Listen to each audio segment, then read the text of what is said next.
हमारे सभी पाठकों को प्यार भरा नमस्कार। आज की कहानी है, जब भैया को भनक लगी तब तक बहुत देर हो चुकी थी।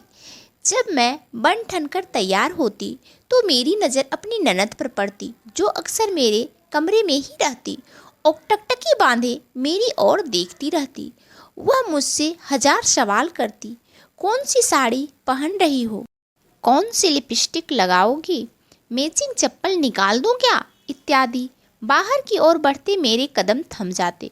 सुनो जी, मैं अपने पति से फुसफुसा कर कहती, सीमा को भी साथ ले चलते हैं। ये बेचारी कहीं बाहर निकल नहीं पाती और घर में बैठी बोर होती रहती है। अच्छी बात है, जैसा तुम ठीक समझो, चलो ले चलते हैं। मेरी सास के कानों में यह बात पड़ती तो वे बीच में ही टोक देती, सीमा नहीं जाएगी। तुम लोगों के साथ उसे स्कूल का ढेर सारा होमवर्क करना है और उसको ले जाने का मतलब है टैक्सी करना, क्योंकि मोटरसाइकिल पर 3 सवारियां नहीं जा सकती।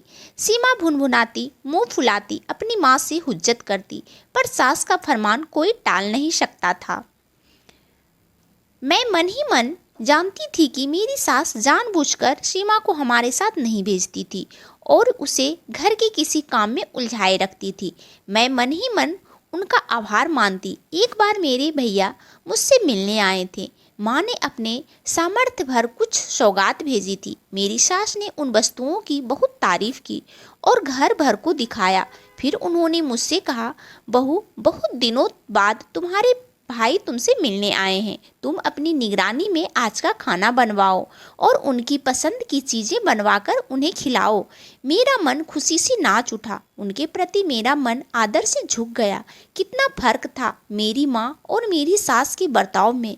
मैंने सोचा, मुझे याद है जब भी मेरी भाभी का कोई रिश्तेदार उनसे मिलने आता तो मेरी माँ की भुटकी तन जाती। वे किचन में जाकर जोर जोर से बर्तन पटकती ताकि घर भर को उनकी अप्रसन्नता का भान हो जाए। मुझे याद आया कि जब मेरी शादी हुई तो मेरी माँ ने मुझे बुलाकर हिदायत दी थी, देख छुटकी, तेरा दूल्हा बड़ा सलोना है, तो उसके मुकाबले में कुछ भी नहीं है। मैं तुझे चिताए देती हूँ कि तू हमेशा उनके सामने बंठन कर रहना, तभी तो उनका मन जीत पाएगी। मुझसे कहे बिना नहीं रहा गया, लेकिन भाभी को तो तुम हमेशा बनने सवरने पर टोका करती थी। वह और बात है, तेरी भाभी कोई नवी नवेली दुल्हन थोड़े ना है, बाल बच्चों वाली है। माँ मुझसे बोली। इससे विपरीत मेरी ससुराल में जब भी कोई त्यौहार आता तो मेरी सास आग्रह करके मुझे नई साड़ी पहनाती और अपने गहने से सजाती।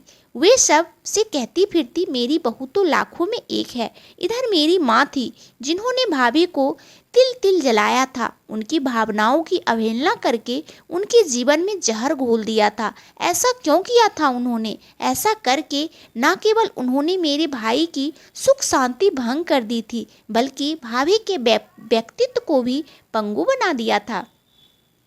मुझे लगता है भाभी अपने प्रति बहुत ही लापरवाह हो गई थी। उनमें जीने की इच्छा ही मर गई थी। यहाँ तक कि जब कैंसर जैसी जानलेवा बीमारी ने उन्हें धर दबोचा तब भी उन्होंने अपनी परवाह ना की, ना घर में किसी को बताया कि उन्हें इतनी प्राणघातक बीमारी है। जब भैया को भनक लगी तब तक बहुत देर हो चुकी थी।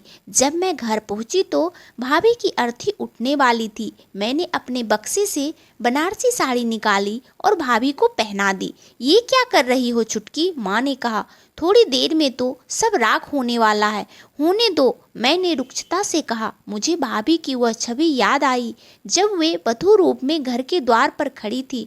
उनके माथे पर गोल बिंदी सूरज की तरह दमक रही थी। उनके होठों पर सज्जल मुस्कान थी। उनकी आंखों में हजारों सपने थे। भाभी की अर्थी उठ रही थी। माँ का रुदन सबसे ऊंचा था। वे गला फाड़ फाड़ कर विलाप कर रही थी।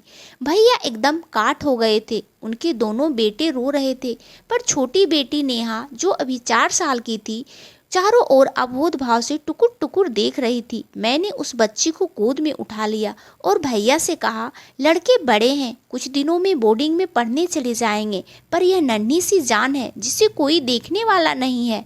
इसको तुम मुझे दे दो, मैं इसे पाल लूंगी और जब कहोगे वापस लौटा दूंगी। अरे ये क्या कर रही है? माँ फुसफुसाई। तू क्यों इस जंजाल को मोल ले रही है? तुझे नाहक परेशानी होगी। नहीं माँ, मुझे कोई परेशानी नहीं होगी। उल्टे अगर बच्ची यहाँ रहेगी तो तुम उसे संभाल ना सकेगी। लेकिन तेरी सास की मर्जी भी तो जाननी होगी। तू अपनी भतीजी को गोद में लिए पहुँचेगी तो पता नहीं वे क्या कहेगी। मैं अपनी सास को अच्छी तरह जानती हूँ, वो मेरे निर्णय की प्रशंसा ही करेंगी। मैंने ढीठ शब्दों में कहा। मुझे ऐसा महसूस हुआ जैसे भाभी अंतरिक्ष से मुझे देख रही हैं और हल्के हल्के मुस्कुरा रही हैं। भाभी, मैंने मन ही मन कहा, मैं तुम्हारी थाती लिए जा रही हूँ। मुझे पक्का विश्वास है कि इसमें तुम्हारे संसार भरे हैं। इसे अपने हृदय से लगाकर तुम्हारी याद ताज़ा कर लिया करूँगी।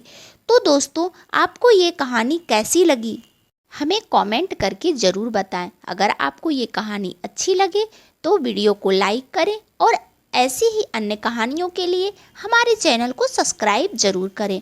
और आप सबका दिन शुभ हो, मंगलमय हो। धन्यवाद दोस्तों।